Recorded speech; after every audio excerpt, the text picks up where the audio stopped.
Hey everyone, my name is Meera. Welcome back to my channel. Today I'm trying out something new. I've never done a mukbang before because, well, I'm a really slow eater. So if you throw in talking into the mix, I'll probably never get done with a meal. But I'm gonna try today. Today I'm going to be talking to you about my thoughts on the K-drama Vincenzo. I know I'm a few months too late with this video, but better late than never. And this show has spoiled me. I gave it a solid 9 on 10 stars, and I feel like after having watched Vincenzo back in March, I haven't been enjoying any K-drama on the same level. Um, this is not to say that it's a perfect drama. There were things that bugged me too, but we'll get to that somewhere later in the video. Today I have made some ramen, and then this is kaktogi, which is made of radish, and I also have some oimuchim here made out of cucumber, which I'm trying not to drop. So I have a feeling that as I get into this review slash discussion, I'm going to abandon eating at some point. We'll see what happens. So first of all, I'll tell you a little bit about what this K-drama is about. This show follows the life of Vincenzo, the consigliere to the Italian mafia, who heads back to South Korea when his boss passes away. His plan is to retrieve a bunch of gold that has been stashed underneath a plaza. But this plan goes for a toss when the tenants living in that plaza also get wind of the same. Somehow his paths cross that of Hong Cha-young, who is a lawyer, and he irrevocably becomes involved in a battle against the rich and the corrupt people in society who are also looking for something that he possesses. Okay, so there are a couple of things that irked me about this show, and I'm gonna get those out of the way so I can spend the rest of the entire video gushing about the drama. First of all, Vincenzo has this habit of breaking off into Italian curses and just mumbling things in Italian at random occasions. It makes sense. He's lived there for a long time. But it threw me off and it felt really forced. I feel like these random Italian curses and mumblings, they would disrupt what would have otherwise been a well-crafted scene. So that did get on my nerves in the beginning. Second, the tenants and their antics. They do become a big happy family by the end of the show, which is not a spoiler. But I feel like their dramatics was just too overboard. Like if this aegyo and tantrums were not there, it would have been much better. And I find myself cringing at a lot of the scenes of them and their antics. So that also bugged me quite a bit. And I did want to skip ahead a couple of scenes, but I didn't. Now that I have mentioned the two things that bothered me about the show, I'll go on to talk about what I really loved about it and why I think you would too. But before that, I also want to mention that if you're looking for great character arcs and character development, a social message, and things like that, you might not enjoy the show, and I recommend that you don't go into it with that kind of an expectation. It's through and through an entertaining show that challenges the whole good versus evil paradigm. Now for the 10 million reasons why Vincenzo will be one of my all-time favorite K-dramas ever. One, a satisfying revenge plot. Usually in action movies and shows, heroes are portrayed to be like the good guy. They know what they can do, they know where to draw the line. Vincenzo, on the other hand, lives under no such illusions. He knows that he's an anti-hero and he has a penchant for like planning out his attacks. Ok Tae-kyon, one of the main actors, one of the lead actors, he mentioned in an interview with The Swoon that the show is very cathartic, which I totally agree with, because heroes don't really break the law, but Vincenzo is nothing like that. So you know that no matter what the villains do, he will not hold himself back. And that in an action show is something that's new to me, at least. It's not something I've watched, and no matter how you think about it from a moral compass, I was cheering on Hong Cha-young and Vincenzo, of course.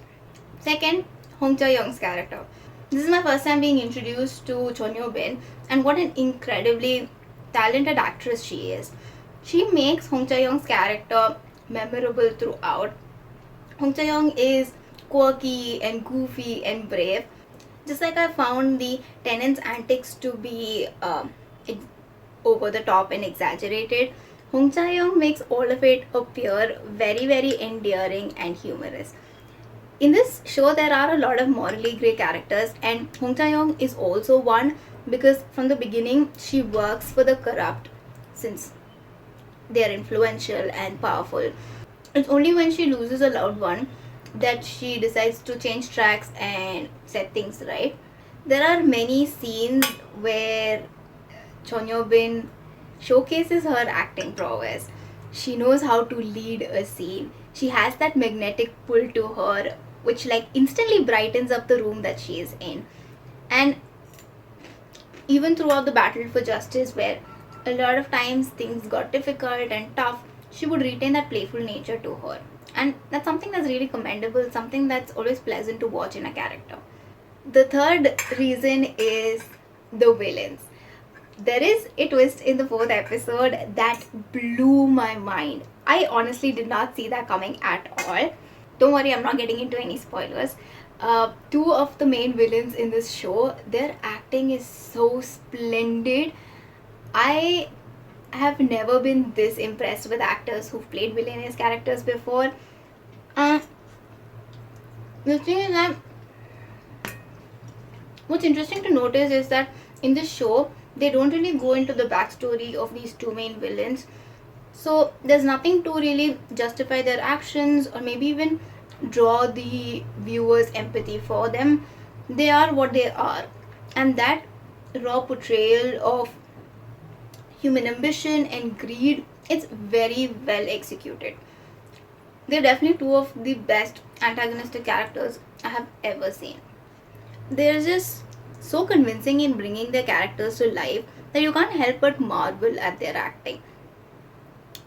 And I feel like if there was someone who could have kept pace with Vincenzo, then it would be them, for sure. Do you guys enjoy eating ramen too?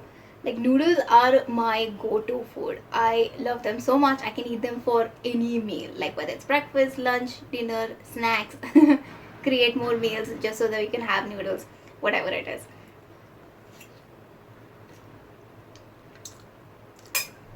And this one is from Samyang.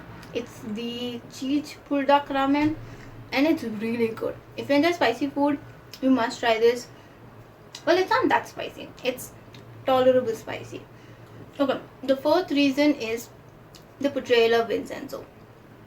Unlike one of the main villains, Vincenzo doesn't have that anger brimming beneath the surface kind of disposition.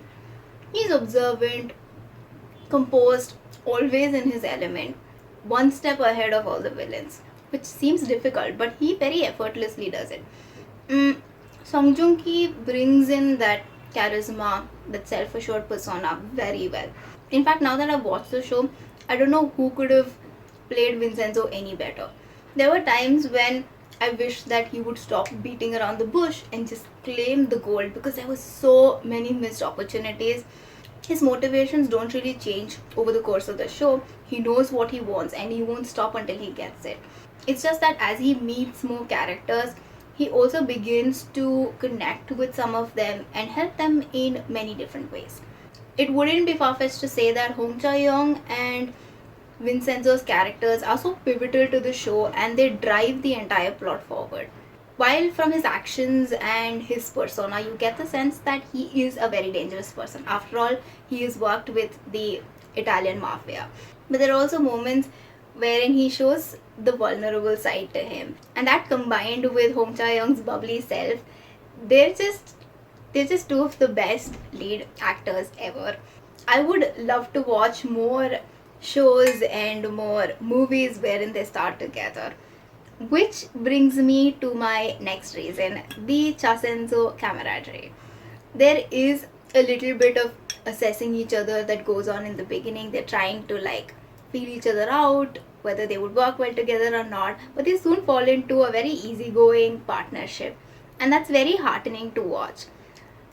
She's just such an open, warm person, and Vincenzo has this tendency to be silent and closed off.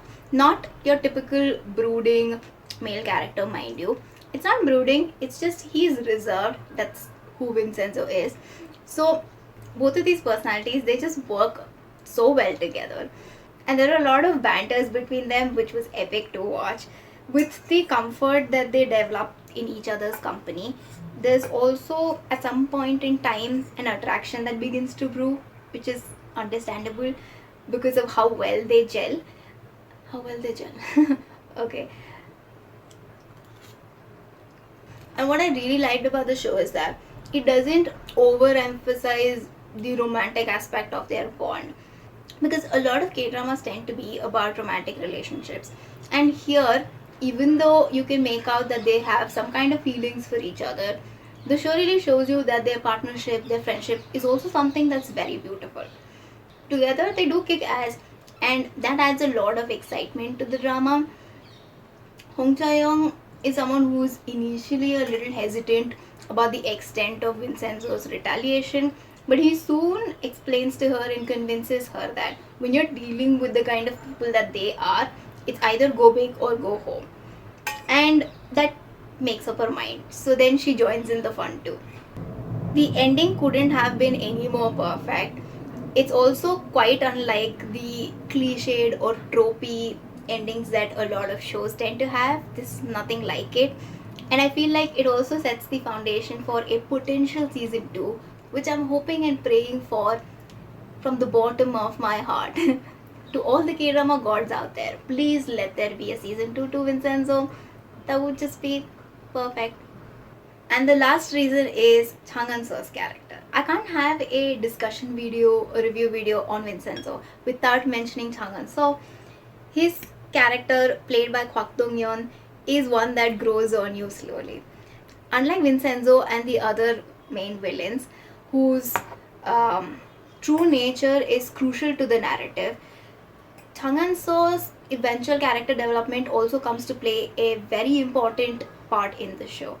In his case, because there is some backstory that's shared with us, you get to see why he is the way he is.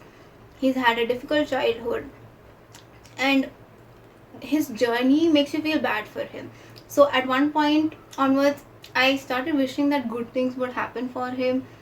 He deserved an elder brother who would look out for him, who would show him that it's okay to be who he is.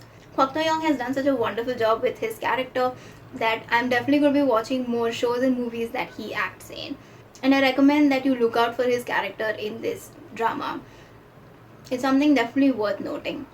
That brings me to the end of this review video, and I have made no progress with my food, but I knew that. If you are in the mood for a revenge drama that pulls out all the stops, then I highly recommend that you watch Vincenzo. I enjoyed 90% of it to such an extent that I'm definitely planning to rewatch it. I know that a lot of people didn't enjoy Vincenzo, and that's completely okay because we all go into books and shows with our own expectations and thoughts. I hope this video convinced you a little bit, at least, to try out the drama if you haven't already. And I'd love to know what you think about it if you have already watched it. So I'm looking forward to knowing your thoughts in the comments. I hope you had fun watching this video. Thank you so much for sticking around till the end if you have. I will see you soon in another video. Bye!